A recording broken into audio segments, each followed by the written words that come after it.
좀 짠한 부분도 있네요. 그렇죠. 몇 수를 해서 네. 이제 아나운서가 된 건데 승승장구했어요. 굉장히 빠른 시간에 단기간에 뉴스데스크 앵커가 된 거예요. 그러니까 첫 번째 방송이 저랑 5시 TV 뉴스를 1년 동안 했고, 그래서 제가 누구보다 이제 그 친구를 좀 잘 안다고 이야기하는 건데, 면접 과정서부터 저랑 1년 딱 하고 바로 주말 데스크로 들어갔고, 제 기억으로 몇 개월 만에, 한 6개월 만에 바로 평일에 뉴스데스크 앵커를 차고 간 거예요. 한 2, 3년 만에. 아. 그리고 이제 파업이 벌어진 거죠. 자기한테 온 기회를 잃고 싶지 않았구나. 맨 처음에 파업에는 동참을 했는데 잘 안 나오고 이런저런 핑계를 대는 거예요. 뭐 집회에 이제 현관에 앉아 있는 게 뭐 허리가 아프다. 허리 아플 수는 있죠. 예. 네, 그리고 아플 수 있죠. 네. 근데 이제 저희가 이제 블랙 기자회견을 한 적이 있어요. 그렇죠. 다 기자하고 까마득 아나운서하고 네. 1층 바깥에서 이제 사장 퇴진에 대한 그 성명서 낭독을 하는 걸 있었는데, 그게 이제 배현진 씨가 더 상징성이 있으니까 얼굴이 많이 알려졌으니까. 얼굴 알려져 있고 그 롤을 배현진 씨한테 이제 부탁을 한 거예요. 맨 처음에는 배현진 씨가 오케이 했어요. 그 월요일인가 이제 하는 거였는데 갑자기 전날 밤에 이런저런 이유로 못하겠다. 아마 그 제안을 파업 이전부터 받았을 수도 있겠네요. 갈등하다가. 계속 너 그러면 다시 두 번 다시 방송은 너는 끝장이다라는 뭐 엄포와 회유와 뭐 이런 거를 계속 하는 상황이었을 텐데, 그러고서는 이 친구가 그때 교통사고를 당했다는 이야기를 했던 것 같아요. 당했을 수도 있죠. 당했을 수도 있죠. 근데 이제 사람들이 등을 돌리고 안 믿는 경지까지 간 거예요. 저는 좀 안타까워서 전화를 했어요. 사람들이 안 믿는다. 네가 교통사고 당해서 깁스인가를 했다고 하는데 안 믿는다. 그러면 너 택시 타고 오히려 보란 듯이 당당하게 와서 보여줘라. 했더니 자존심 상해서 그건 못하겠다는 거예요. 그리고 사람들이 완전히 이제 배현진 씨를 믿지 않는 상황에서 제가 밤에 전화를 한 번 했습니다. 30분 동안 통화를 했는데 처음부터 펑펑 울고 마지막 30분 끊을 때까지 펑펑 울었는데, 그때 한 말이 자기는 이제 엉망진창이 됐다. 엉망진창이라는 표현을 썼어요. 노조원도 자기한테 완전히 등 돌리고, 그리고 그때가 이제 대선이 있던 해잖아요. 2012년이. 그래서 방송 3사 메인 여자 앵커 공익선거 뭐 이런 포스터도 찍어야 되는데 자기는 거기도 못 나갔다. 그래서 저쪽에도 자기는 이제 끝났고 이쪽에도 동료들하고도 자기는 끝났다. 엉망진창돼서 자기는 이제 지금 심정으로는 방송 복귀도 생각하고 있다. 이거는 방송을 복귀하고 싶은데 이유를 만들지 못하다가 이유가 이제 대충 나온 것 같다. 이런 거잖아요. 저희들 중에 이제 몇몇이 배현진 씨 집에 가서 하지 말라고. 그러려고. 아, 그러니까 이제 뭐 설마 방송 복귀할 거라고는 전혀 상상도 못했어요. 그래서 남자 아나운서들 몇 명이 케이크를 사들고 배현진 씨를 찾아갔어요. 마음이 너무 아프다고 하니까. 네, 혼자 이제 계속 뭐 망가졌다고 집회도 하니까. 못 나오고 이렇게 하니까 통화한 뒤에 아까 그 통화한 뒤 말씀하시는 거예요? 케이크를 사들고 가서 좀 위로도 하고 그간에 이제 그런 서로의 얽힌 것도 이제 좀 풀어보려고 이제 간 거예요. 갔는데 TV 뉴스에 배현진 씨가 나온 거죠. 가고 만나기 있는데. 전에. 네, 만나기 전에. 사람들은 너무나 경악하고 놀랬던 겁니다. 그때 뭐 분장실에서 분장받고 하는 것도 다 뭐 무슨 007 작전처럼 몰래 비밀리에 했구나. 방송사에 나타나고 한 것도 다 비밀리에 이렇게 해가지고 그냥 전격 등장을 해서 우리 모두를 경악하게 했던 뭐 일대 사건이었죠. 그 뒤로는 바로 배현진 씨가 사내 게시판에 우리 노조에 대한 폭로성 글을 올렸어요. 자기가 그 파업이 시작된 뭐 그런 계기부터 쭉 다 뭐 지켜봤는데 명분도 없고, 그리고 파업 중간에 뭐 막 이런 노조의 뭐 폭력이 자행되는 것도 뭐 목격을 했다 해서 그게 이제 당시에 이진숙 홍보국장이 그 글을 갖고 기자들한테 또 다 배포도 하고 하면서 선전용으로 많이 쓰였죠. 정치적 편향이 확실히 있고 이렇다기보다는 그냥 자기 욕망을 쫓아간 거네요. 말하자면. 굉장히 성실하게 열심히 살아온 친구라고 저는 생각을 하는데, 그러고 거기에 최종 목표 지점까지 딱 갔는데, 가자마자 바로 파업을 하니까, 그 자리 놓칠 수도 있을 것 같은. 그러니까 자기 욕망을 그때 쫓아간 20대였으니까, 네. 어린 마음에 되게 안절부절했던 것 같습니다. 네. 뭐랄까요. 이래서 그런 거라고 이해시켜주고 싶은 마음도 있으신 거잖아요. 네. 근데 이제 초유의 6개월 파업이 됐고, 바로 대량 징계가 들어갔고, 파파이스에 나왔던 저 김민식 PD가 저랑 입사 동기이고 저랑 이제 절친인데요. 그 폭로성 게시글이 알려지면서 검찰이 노조 집행부에 대한 수사가 처음엔 하려고 했다가 그냥 유야무야 된 상황에서 그 폭로성 게시글이 기폭제가 돼서 검찰이 다시 그 파업의 수사를 들어간 거예요. 그래서 김민식 PD가 그때 검찰 2년 징역 구형을 받았죠. 그리고 또 해고자들 속출하고. 이면주 씨가 직접 겪은 골 때리는 상황들, 황당한 상황들. 얼마 전에도 저희끼리 얘기하면서 나왔는데 부당 노동 행위의 사례들을 수집을 하다가 선배님 근데 이건 별것 아닌 것 같은데요 하는데 그게 일반 회사에서는 별일이야. 우리가 워낙 별일이 많다 보니까 지금 무감각해져서 이게 별거 아닌 것 같은데 네. 그러니까 이게 MBC 내부에서 버티는 것 자체가 정말 저는 매일 출근하면서 매일 마음이 무너졌던 것 같아요. 그러니까 힘들지 않은 사람이 없었어요. MBC 안에서. 그러니까 저는 2013년에 입사했고 저는 첫 파업이에요. 근데 선배님들이 파업이 끝나고 바로 뽑힌 기수인데 그때는 MBC 상황이 이 정도인지 몰랐어요. 그래서 딱 출근을 했는데 회사 분위기가 좀 이상한 거예요. 그러니까 그 소위 이제 문제 파업을 겪지 않고 새로 뽑힌 사람이잖아요. 네, 저는 바로 그 직후에 2013년 3월에 입사했으니까. 그러면 그때는 이제 세피를 수혈할 테니까 네. 빨갱이는 안 뽑았을 텐데. 근데 사상 검증을 그때는 철저히 했을 텐데. 저를 왜 뽑았는지 모르겠지만 네. 될 거라고 생각도 안 하고 일단은 넣었어요. 저는 마지막이라 생각하고 MBC 너무 오고 싶었던 회사고 그러니까 저는 이런 선배님들이랑 같이 일하는 게 저의 꿈이었기 때문에 그게 너무 좋았어요. 예를 MBC 들면 배현진 씨? 예를 들면 신동진 아나운서 선배님처럼. 근데 제가 이제 사회공헌실에 그만 얘기하시고 이제.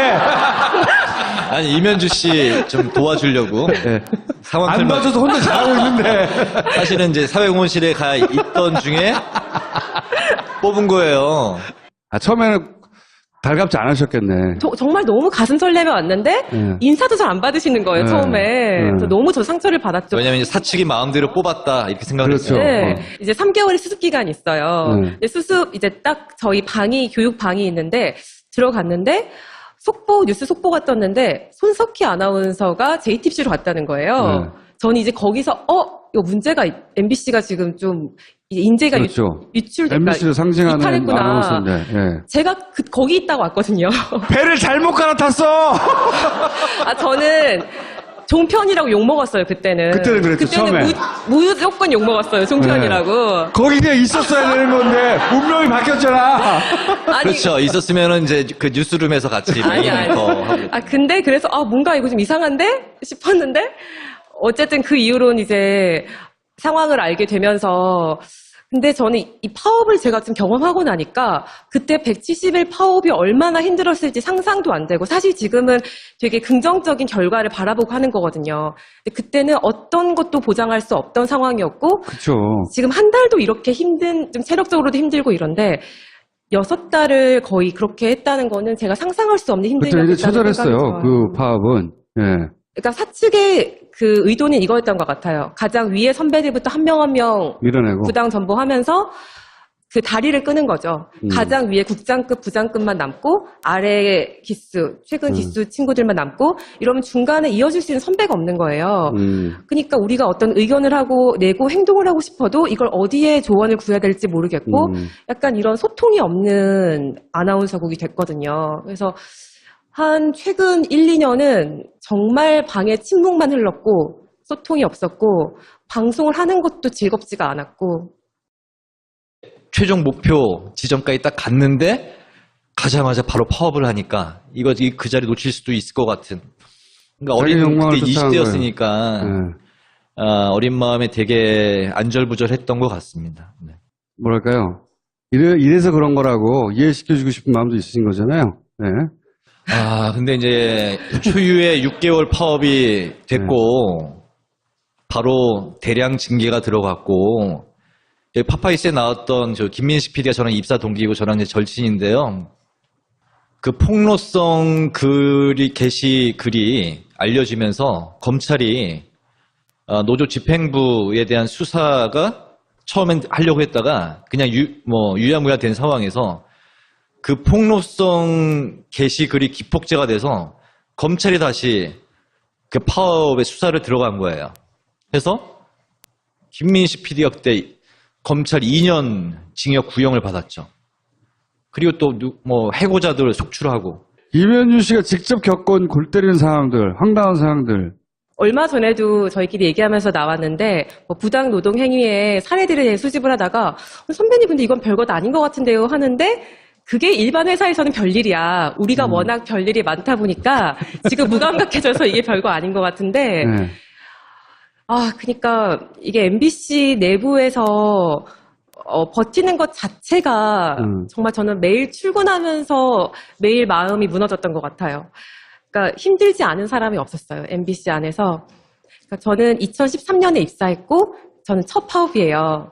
선배님들이 파업이 끝나고 바로 뽑힌 기수인데 그때는 MBC 상황이 이 정도인지 전혀 상상도 못했어요. 그래서 남자 아나운서들 몇 명이 케이크를 사들고 배현진 씨를 찾아갔어요. 마음이 너무 아프다고 하니까. 네, 혼자 이제 계속 망가졌다고 집회도 하니까. 못 나오고 이렇게 하니까 통화한 뒤에 아까 그 통화한 뒤 말씀하시는 거예요? 케이크를 사들고 가서 좀 위로도 하고 그간에 이제 그런 서로의 얽힌 것도 이제 좀 풀어보려고 이제 간 거예요.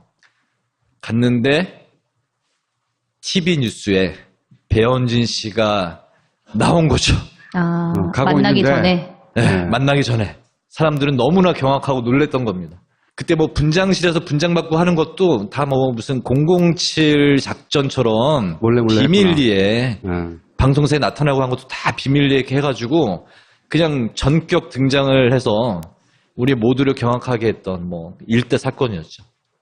그 뒤로는 바로 배현진 씨가 사내 게시판에